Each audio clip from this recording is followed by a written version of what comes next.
First in first out यानी कि FIFO के ऊपर एग्जाम में शॉर्ट क्वेश्चन आने के चांसेस बहुत ज्यादा है और इसलिए आज हम उसी का अभ्यास करेंगे। सबसे पहले you need to understand that कि when it comes to FIFO exam में तुम्हें एक टेबल दिया जाएगा और इस टेबल के अंदर 2 से 3 कॉलम्स हो सकते हैं। सबसे पहला कॉलम इज ऑब्वियसली प्रोसेस, जिसके अंदर होते हैं अलग अलग प्रोसेसेस, जैसे कि फॉर एग्जांपल P1 यानी कि प्रोसेस 1, P2 यानी कि process 2, whatever blah blah blah. Second column is burst time. Burst time को हम सीपीयू बर्स्ट भी कहता है और बर्स्ट टाइम का मतलब क्या होता है I will tell you later. And third column is arrival time. कुछ कुछ न्यूमेरिकल्स के अंदर अराइवल टाइम ये कॉलम दिया ही नहीं जाता, विच is the most of the numericals. तो जब अराइवल टाइम दिया ही नहीं गया है तो उस केस में तुम्हें अराइवल टाइम 0 अज्यूम करना है। अगर अराइवल टाइम दिया गया है तो फिर जो दिया गया है वो तुम्हें पकड़ना है, ठीक है। अराइवल टाइम का मतलब क्या होता है I tell you later, relax, take a chill pill for now whatever. So अब तुम्हें पूछा क्या जाता है, तुम्हें average waiting time and average TAT निकालना होता है। एवरेज टैट का मतलब होता है average turn around time, average waiting time मतलब AWT, राइट। अब जब तुम ये सवाल को देखते हो सबसे पहले तुम्हें ज्ञान चार्ट ड्रॉ करना है, विच इज अ हॉरिजॉन्टल डब्बा। एक एक करके नाउ मैं तुम लोग को सारे के सारे टर्मिनोलॉजी समझाना चालू कर देता हूँ, बट उससे पहले मैं चाहता हूँ कि तुम ये अज्यूम करो या ये इमेजिन करो कि ये जो हॉरिजॉन्टल डब्बा तुमने ड्रॉ किया है वो एक प्रोसेसर है, ठीक है। अब सीपीयू बर्स्ट का मतलब क्या होता है, पहले तो तुम्हें ये समझना है कि बर्स्ट टाइम को हम सीपीयू बर्स्ट कहते हैं, सीपीयू का मतलब प्रोसेसर ही होता है। What do you mean by burst time या what do you mean by CPU burst? CPU burst या बर्स्ट टाइम का मतलब वो टाइम जितना टाइम ये प्रोसेसेस इस प्रोसेसर के अंदर स्पेंड करेंगे। और मैं किस चीज की बात कर रहा हूं, अगर प्रोसेस 1 का बर्स्ट टाइम 24 मिली सेकेंड्स है तो इसका मतलब यह है कि प्रोसेस 1 24 मिली सेकेंड्स इस प्रोसेसर के अंदर स्पेंड करेगा। अगर प्रोसेस 2 का बर्स्ट टाइम 3 मिली सेकेंड्स है तो इसका मतलब यह है कि प्रोसेस 2 3 मिली सेकेंड्स इस प्रोसेसर के अंदर स्पेंड करेगा। और अगर प्रोसेस 3 का बर्स्ट टाइम 5 मिली सेकेंड्स है तो इसका मतलब यह है कि प्रोसेस 3 5 मिली सेकेंड्स इस प्रोसेसर के अंदर स्पेंड करेगा, ठीक है। What do you mean bye arrival time? Arrival time का मतलब वो टाइम जिस टाइम पे सारे के सारे प्रोसेसेस इस प्रोसेसर के पास आए थे। फॉर एग्जांपल अगर प्रोसेस 2 का अराइवल टाइम 2 होता था तो इसका मतलब ये है कि प्रोसेस 2 सेकेंड मिली सेकेंड पे इस प्रोसेसर के पास आया है। बाय द वे जो प्रोसेसर है हमेशा 0 से शुरू होता है।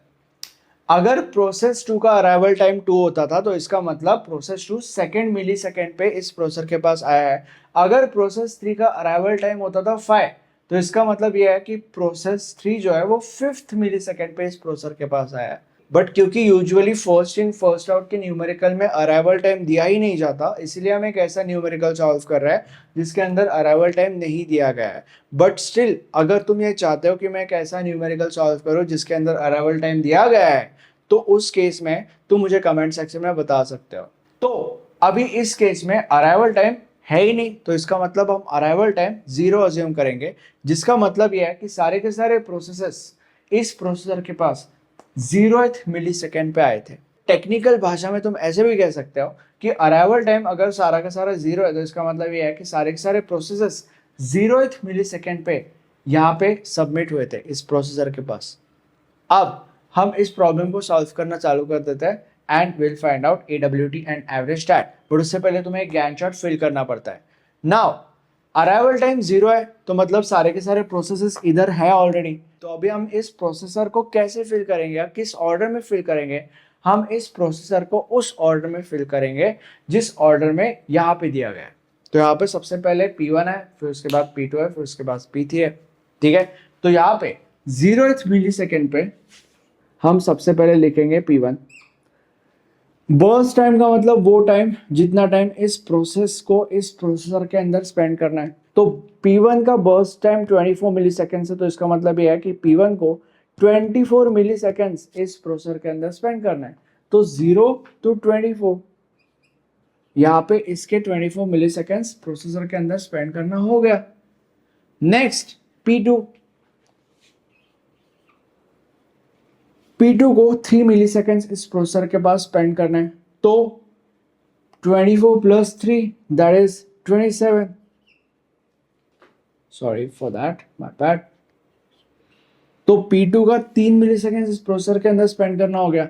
What is P3? अब उसके बाद P3, तो यहाँ पे हम लिखेंगे P3 को 5 मिली सेकेंड इस प्रोसेसर के अंदर स्पेंड करना है, तो 27 प्लस 5 दैट इज 32। तो P1 को 24 मिली सेकेंड प्रोसेसर के अंदर स्पेंड करने, वो हो गया। देन उसके बाद P2 को 3 मिली सेकेंड स्पेंड करने थे, वो हो गया। और उसके बाद P3 को 5 मिली सेकेंड स्पेंड करने थे, वो भी हो गया। मतलब हमारा गैंट चार्ट अभी पूरा का पूरा भर चुका है, कंप्लीट।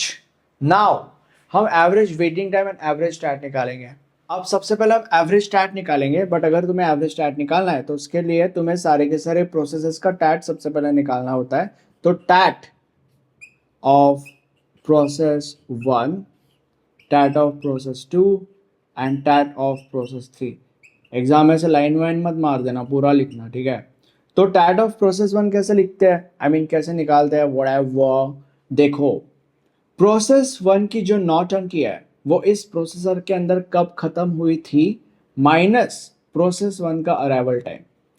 प्रोसेस 1 की नौटंकी इस प्रोसेसर के अंदर 24th मिली सेकेंड पे खत्म हुई थी। एज यू कैन सी, बाद में कहीं पे भी प्रोसेस 1 का जिक्र ही नहीं है।